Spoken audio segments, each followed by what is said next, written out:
வணக்கம்.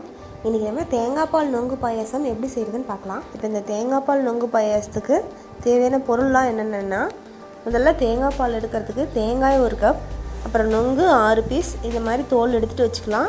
அப்புறம் கற்றாழை ஒரு சின்ன துண்டு. இதில் நொங்கு சேர்த்துக்கிறதுனால இனிப்பு சுவைக்கு தனியாக சர்க்கரை எதுவும் போட தேவையில்ல.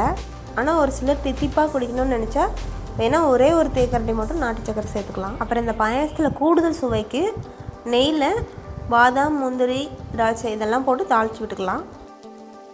முதல்ல தேங்காய் பால் எடுத்துக்கலாம்.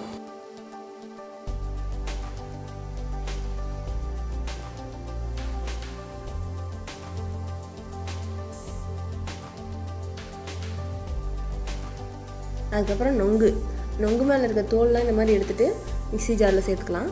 இந்த நொங்கு நமக்கு கொலகொலப்பாக வேணும்னா இந்த மாதிரி அரைச்சிக்கலாம். அப்படி இல்லை நொங்கு கடித்து சாப்பிட்ற மாதிரி வேணும்னா இன்னும் கொஞ்சம் கெட்டியாக அரைச்சிக்கலாம். இந்த நொங்கு அரைச்சோம் இல்லையா, அதுலேயே இந்த கத்தாழையை சின்ன நறுக்கி போட்டு அதையும் சேர்த்து அரைச்சிக்கலாம். இதில் ஒரு முக்கியமான விஷயம் என்னென்னா, கத்தாழை ரொம்ப நல்லா கழுவிடணும். இந்த கத்தாழையை நல்லா சின்னதாக நறுக்கி போட்டதுக்கப்புறமும் நல்லா கழுவிடணும். அதில் வளவளப்பு தன்மையே இல்லாத அளவுக்கு கழுவி எடுத்துடணும். இந்த பாயாசத்துக்கு சர்க்கரை எதுவும் போடாமையே சுவை ரொம்ப அருமையாக இருக்கும். இல்லை அந்த இனிப்பு பத்தாது எனக்கு சர்க்கரை வேணுங்கிறவங்க ஒரே ஒரு தேக்கரண்டி மட்டும் நாட்டு சர்க்கரை சேர்த்துக்கோங்க. நான் இந்த பாயாசத்துக்கு சர்க்கரை போடலை. அவ்வளோதான். இனிமேல் இதில் தேங்காய் பால் ஊற்றி கலந்துக்கலாம்.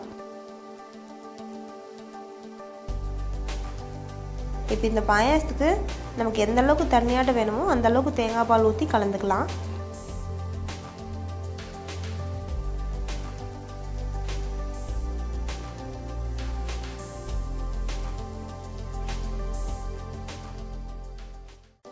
அவ்வளோதான், தேங்காய் பால் நொங்கு பாயாசம் தயாராகிடுச்சு. இதை நம்ம இப்படியே குடிக்கிறதுனால குடிக்கலாம். அப்படி இல்லை இதில் கொஞ்சம் கூடுதல் சுவை வேணும்னா நெய்யில் பாதாம், முந்திரி தாளித்து கொட்டிக்கலாம்.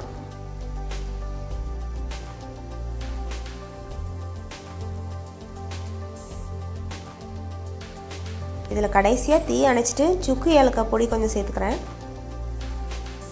அவ்வளோதான், தேங்காய் பால் நொங்கு பாயாசம் தயார். சுவைக்கலாம்.